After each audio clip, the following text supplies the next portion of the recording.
Une première sur le journal d'une orchidée. C'est un plan de tour pour vous montrer mon salon. J'ai plusieurs endroits dans la maison où j'ai des orchidées, mais l'endroit principal actuellement, c'est le salon. Alors regardons un petit peu où est-ce que j'ai installé mes orchidées. Eh bien, bienvenue dans mon salon.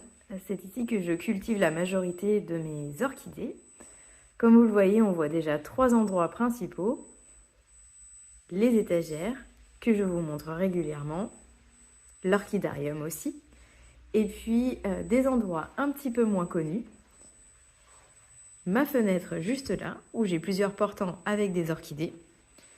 Et puis de l'autre côté, j'ai aussi quelques plantes juste ici et ici. Je vous montre tout ça en détail. Mes étagères à orchidées, c'est mon dernier projet en date que j'ai installé chez moi. Ça me permet ici de présenter toutes mes orchidées en fleurs et celles qui sont bientôt en fleurs. En ce moment, c'est une collection de belles fleurs qui sont en train de s'ouvrir, comme vous le voyez juste ici. Mes phalaenopsis ouvrent petit à petit leurs fleurs, mais on est encore loin d'avoir tout ouvert. Donc je profite de chaque jour de découvrir de nouveaux boutons qui s'ouvrent tranquillement. J'ai installé en dessous aussi des orchidées qui ne sont pas nécessairement encore en fleurs, mais qui prenaient pas mal de place. Et donc du coup, je voulais aussi pouvoir les observer quand je suis dans mon salon. On va voir l'orchidarium. L'orchidarium, il est situé dans un endroit de la pièce où il n'y a quasiment pas de lumière du jour. Il est tout au fond, en fait, par rapport aux fenêtres qui se trouvent de l'autre côté. Pour ça, donc, il me faut un maximum de lumière LED pour que les plantes grandissent correctement et qu'elles s'y plaisent. Comme vous le voyez, j'ai quand même un oncidium qui est au-dessus. Mais c'est temporaire et je vais le mettre à un autre endroit parce que j'ai peur qu'il n'ait pas suffisamment de lumière pour continuer à bien se développer. Donc il y a des chances que je le mette à côté de la fenêtre pour que ça soit mieux pour lui.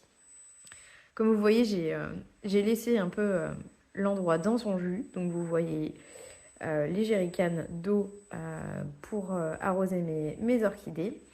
C'est de l'eau qui a été filtrée. J'ai un osmoseur dans ma cuisine et ça me permet d'avoir de l'eau purifiée. Pour l'orchidarium, en fait, vous avez certainement dû voir ma série d'updates mensuels. Mais pour vous expliquer, en gros, j'utilise cet orchidarium pour faire grandir mes plantules d'orchidées. J'ai à l'intérieur pas mal de plantules de phalaenopsis. J'ai aussi quelques Paphiopedilum, comme vous pouvez le voir juste ici. Et j'ai aussi des Cattleya qui sont pour l'instant de jeunes plantes et qui vont avoir besoin d'un peu de temps pour grandir. Une autre collection d'orchidées que je garde à l'intérieur de cet orchidarium, ce sont les Tolumnia. Ce sont des petites plantes qui se plaisent vraiment à l'intérieur de l'orchidarium et que je fais pousser en sphaigne puisqu'il fait beaucoup plus chaud à l'intérieur du meuble. Donc il leur faut plus d'humidité et j'ai remarqué que les faire grandir dans la sphaigne, ça fonctionne plutôt bien pour moi. Aujourd'hui, j'ai aussi quelques fleurs en cours à l'intérieur de l'orchidarium et j'en suis très contente. Ici, on a le Phalaenopsis schilleriana que vous voyez toujours en fleurs. Ça fait un petit moment qu'il est en fleurs. Ici, j'ai le Phalaenopsis mani que j'aime beaucoup. La fleur évolue au fur et à mesure du temps au niveau de sa forme et c'est vraiment chouette. Et en bas, j'ai toutes mes orchidées sur plaque, puisque c'est aussi un endroit où je peux me permettre d'avoir des orchidées sur plaque, puisque l'humidité est plus élevée que dans le reste dans ma maison. Et puis en fleurs, on voit mon Paphiopedilum déperlé, qui est un jeune Paphiopedilum. Pour l'instant, il n'a qu'un seul éventail. Donc je suis ravie de voir qu'il est capable de fleurir aussi immature. Et derrière, on a mon Tolumnia Laracfirme Spotty qui est en fleurs aussi. Voilà, donc c'est un environnement qui est plutôt idéal pour les orchidées, surtout si vous avez une maison un peu sèches. Ça permet de cultiver des choses avec une meilleure hygrométrie. Je passe rapidement sur les différents endroits puisque j'ai pas mal de vidéos dédiées, mais n'hésitez pas à me poser vos questions si vous vous demandez comment est-ce que je fais pour arroser l'orchidarium ou si des choses vous semblent pas claires. Donc ici, je vous montre mes plantes qui sont au bord de la fenêtre. Cette fenêtre, elle est plutôt orientée nord-est et elle me permet du coup de garder des plantes juste à côté. L'isolation est pas terrible, donc je dois avouer qu'en hiver, je recule pas mal mes plantes pour éviter qu'elles aient trop froid. Devant les fenêtres, tout près, on peut se retrouver avec des températures comme 16-17 degrés, surtout pendant la soirée. Donc en hiver, je les pousse pour qu'elles ne soient pas trop près. Comme vous pouvez remarquer, j'ai plutôt des plantes de type oncidium. J'ai aussi un bulbophyllum qui est juste ici. Mais je pense que je vais certainement le changer de place. Et puis ici, j'ai par exemple mon Caesis qui est en fleurs. Il est plusieurs fois par an en fleurs et donc c'est vraiment sympa. Et d'ailleurs, comme vous pouvez le voir ici, eh bien, il y a une deuxième pousse où il va y avoir aussi des fleurs qui vont arriver.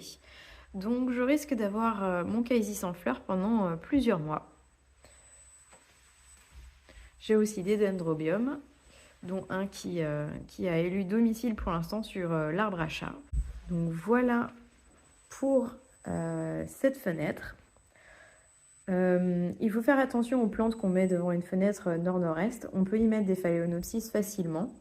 Là, ces plantes ici, ces oncidium et ces maxillaria et dendrobium n'ont pas besoin de trop de lumière. Donc pour l'instant, ça se passe bien. Je sais que j'ai ce dendrobium-là qui se plairait dans un endroit avec beaucoup plus de lumière. Mais malheureusement, pour l'instant, j'ai pas mieux à lui offrir. Donc, en espérant que dans la prochaine maison, je puisse lui offrir quelque chose de plus conséquent pour lui, puisqu'il pousse dans la nature en plein soleil, en plein cagnard. Donc, il est capable de prendre bien plus de lumière et de chaleur que ce qu'il a actuellement. Continuons notre petite visite du salon. Avec ici une table sur laquelle je garde mes 2 cloches avec mes orchidées bijoux. J'ai d'autres cloches avec des orchidées bijoux qui sont dans l'étagère derrière moi, mais je les ai gardées là-bas puisque ce sont des orchidées qui sont plutôt en recovery. Elles avaient des problèmes de racines. Donc pour l'instant, elles sont là-bas. Ici, elles ont moins de lumière et moins de chaleur. Donc je garde plutôt des plantes qui sont déjà en bonne condition. Comme vous voyez, ma Codes Petola est vraiment bien en forme. J'ai déjà d'ailleurs fait une bouture de cette plante-là, donc qui est en train de pousser aussi sur les étagères. Et puis ça, c'est un autre Macodes que j'avais reçu de la part d'un de mes abonnés YouTube et j'en suis ravie. J'ai vu que les feuilles du milieu avaient été un petit peu endommagées, donc je pense que j'ai une bête qui est passée par ici et qui a fait que ma plante a été un peu endommagée sur le dessus. Mais une nouvelle feuille est en train d'apparaître, donc tout va bien et on aura bientôt une feuille de taille normale, je pense. Mon dernier point à orchidées à l'intérieur de mon salon, c'est celui-ci. Mes plantes sont en dessous de LED qui sont intégrées dans un support Hello World. J'aime beaucoup cette présentation. Ça permet d'avoir une soucoupe dans laquelle vous mettez vos orchidées et au-dessus la lampe qui s'allume. Et elle a un timer à l'intérieur et donc du coup vous pouvez la programmer sur 12 heures. Et tous les jours, elle s'allume et elle s'éteint à la même heure. Donc ça, c'est plutôt sympa. Je suis vraiment contente de pouvoir vous montrer encore une fois mon Veitchana qui est toujours en pleine fleur. Il est vraiment sympa. Et il est très facile, cet hybride est très facile à entretenir. Et il est très florifère.